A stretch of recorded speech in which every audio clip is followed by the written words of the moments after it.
안녕하세요. 대학 청년부 친구들. 한 주간 잘 지내셨나요? 우리 6월에는 이제 6월 5일, 12일, 26일 이렇게 세 번 대학 청년부 오프라인 모임을 하고 있습니다. 오늘도 이렇게 오프라인 모임을 함께 하고 싶었으나 여러 사정으로 인해 함께 하지 못하고 온라인으로 드리는 친구가 있다면 우리 다음 주에 아니면 그 다음 모임에서라도 최대한 빨리 함께하는 시간이 오기를 소망합니다. 오늘은 8번째 시간으로 존재하는 이유에 대해서 나눠보려고 합니다. 우리 먼저 로마서 11장 36절을 함께 읽어봤으면 좋겠습니다. 우리 같이 읽을까요? 이는 만물이 주에게서 나오고 주로 말미암아 주에게로 돌아갑니다. 아멘. 또한 잠언 16장 4절을 보면은 주는 모든 것을 그의 목적을 위해 만드셨다라고 말하고 있습니다. 성경에서 말하고 있는 것처럼 모든 것은 하나님을 위해 존재합니다. 다른 말로 말하면 우주의 모든 것의 궁극적인 목적은 하나님의 영광을 보여주기 위해 존재한다라는 것입니다. 우리도 마찬가지죠. 그래서 이사야 43장 7절 말씀을 보면 하나님께서 말씀하시는데 물은 내 이름으로 일컫는 자, 곧 내가 내 영광을 위하여 창조한 자를 오게 하라. 그들을 내가 지었고 만들었느니라 라고 말씀하신 것을 따라 하나님께 영광 드리는 것이 우리의 삶의 목표예요. 그렇다면 우리는 어떻게 하나님께 영광을 돌릴 수 있을까요? 예수님께서는 아버지께서 내게 하시라고 주신 일을 내가 이루어 아버지를 이 세상에서 영화롭게 하였사오니 라고 말씀하셨습니다. 예수님은 이 땅에서의 목적을 이루심으로써 하나님께 영광을 돌린 것처럼 우리도 하나님께서 우리를 만드신 목적을 이루며 살아갈 때에 하나님께 영광을 돌릴 수 있게 된다라는 거죠. 그렇다면 우리는 어떻게 하나님께 영광을 돌릴 수 있을까요? 여기에 있어서는 세 가지로 요약할 수 있는데 첫 번째는 예배를 통해 영광을 돌리는 거예요. 예배는 하나님에 대한 우리의 첫 번째 책임이에요. 그런데 이 예배에 있어서 하나님은 우리가 예배를 드리는 이 동기가 의무감이 아니라 사랑과 감사 그리고 즐거움이길 바라고 계세요. 예배는 단순히 찬양하고 말씀을 듣고 하나님께 기도하는 것에 그치는 것이 아니라 예배는 하나님을 즐기고 사랑하며 하나님께 우리의 삶을 드리는 거예요. 그래서 우리의 삶이 하나님께 영광을 위해 사용될 때 우리가 하는 모든 일을 예배라고 이야기를 하죠. 로마서 6장 13절에 보면 너희 온 몸을 하나님의 영광에 합당한 것을 하는데 사용하라 라고 말하고 있습니다. 두 번째는 우리는 다른 사람들을 사랑함으로써 영광을 돌릴 수가 있어요. 우리가 예수님을 따른다는 것은 예수님을 믿는 것뿐만 아니라 예수님에게 속하고 하나님의 가족을 사랑하는 것을 배우는 거예요. 그래서 요한은 우리가 형제를 사랑함으로 사망에서 옮겨 생명으로 들어간 줄을 알거니와 사랑치 아니한 자는 사망에 거하느니라 라고 말하고 있어요. 또한 바울은 로마서 15장 7절에 보면 이러므로 그리스도께서 우리를 받아 하나님께 영광을 돌리신 같이 너희도 서로 받으라 라고 서로에 대한 사랑을 말하고 있어요. 이 땅에서 우리가 해야 할 두 번째 중요한 책임은 하나님처럼 사랑하는 법을 배우는 거예요. 왜냐하면 하나님은 사랑이시고 또한 우리가 그 사랑을 실천할 때 하나님을 영광스럽게 하기 때문이죠. 그래서 예수님께서 새 계명을 너희에게 주노니 서로 사랑하라.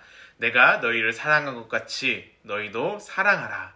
너희가 서로 사랑하면 이로써 모든 사람이 너희가 내 제자인 줄 알리라 라고 사랑을 실천하라고 말씀해 주셨어요.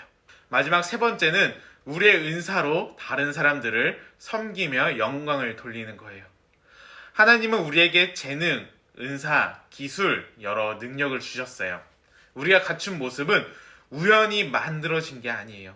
하나님께서 우리의 목적에 맞게 그 능력을 주시고 또한 다른 사람들을 도우라고 그것들을 주셨어요. 물론 다른 사람들에게도 우리를 도울 수 있는 능력을 허락하셨죠.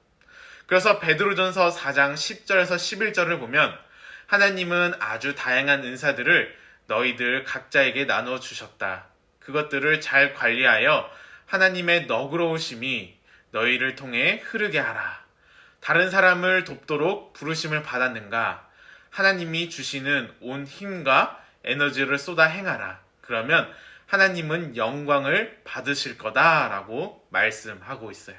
또한 이런 다른 사람을 섬김을 통해 예수님을 소개하고 전하는 것도 하나님께 영광을 돌리는 방법 중에 하나예요. 고린도후서 4장 15절을 보면 하나님의 은혜로 더 많은 사람들을 그리스도에게로 데려올수록 하나님은 더 많은 영광을 받으신다라고 말하고 있죠. 뿐만 아니라 하나님께 영광 돌리기 위한 다양한 방법과 모습들이 있을 텐데 중요한 것은 하나님의 영광을 위해 살려면 우리의 삶의 우선순위, 많은 계획들, 인간관계, 그리고 그 외에 많은 것들이 바뀌어야 된다라는 거예요. 이것은 쉬운 길 대신 어려운 길을 선택하는 것과 같은 거죠. 여기에 있어서 우리는 끊임없이 선택의 갈림길에 놓일 거예요. 우리의 목표와 기쁨을 위해 살아갈 것인가? 아니면 하나님의 허락하신 영원한 상급을 바라보며 하나님의 영광을 위해 살아갈 것인가? 이런 질문을 받은 우리는 이렇게 한 가지 고민이 있을 거예요. 과연 우리에게는 하나님을 위해 살 힘이 그리고 살 능력이 있는가? 라는 걱정이 있을 수도 있을 거예요. 그런데 하나님은 우리가 하나님을 위해 살기로 선택한다면 하나님께서는 그렇게 살아갈 힘과 능력을 주시고 나를 위해 필요한 모든 것을 주실 거예요. 그래서 우리 베드로후서 1장 3절을 보면은 우리를 하나님께로 인도하시는 분을 개인적으로 그리고 가깝게 알아감에 따라 하나님을 기쁘시게 하는 삶에 필요한 모든 것을 기적같이 우리에게 주셨도다라고 말하고 있습니다.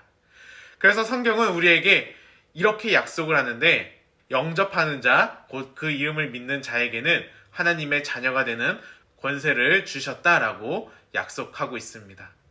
이 하나님의 약속에 있어서는 우리는 어떻게 해야 할까요? 첫 번째는 믿는 거예요. 우리는 우연의 산물이 아니라 하나님이 우리를 사랑하시고 하나님의 목적을 위해 우리를 만드셨다는 것을 믿는 거예요. 또한 예수님께서 우리를 위해 십자가에 달려 죽으심을 그리고 그로 인해 우리가 과거에 무엇을 했든 하나님은 우리를 용서하고 싶어 하신다라는 것을 믿는다라는 거죠. 두 번째로는 받아들이는 거예요. 예수님을 나의 삶의 주인과 구원자로 우리의 죄가 용서받았다는 것을 받아들이고 또한 우리의 삶의 목적을 이루기 위해 필요한 힘을 주시는 성령님을 받아들이는 거예요. 그래서 요한복음 3장 36절을 보면은 그 아들을 믿고 받아들이는 자는 온전하고 영원한 삶에서 모든 것을 누린다라고 말하고 있습니다. 하나님께서는 지금도 우리를 만드신 목적을 이루어 하나님의 영광을 위해 살도록 부르시고 계세요. 우리는 그 부르심을 믿고 받아들여 오늘도 그리고 남은 삶을 하나님의 영광을 위해 살아가는 우리가 되었으면 좋겠습니다. 오늘 함께 외울 말씀은 로마서 11장 36절입니다. 로마서 11장 36절 말씀. 이는 만물이 주에게서 나오고 주로 말미암고 주에게로 돌아감이라. 그에게 영광이 세세에 있을지어다. 아멘.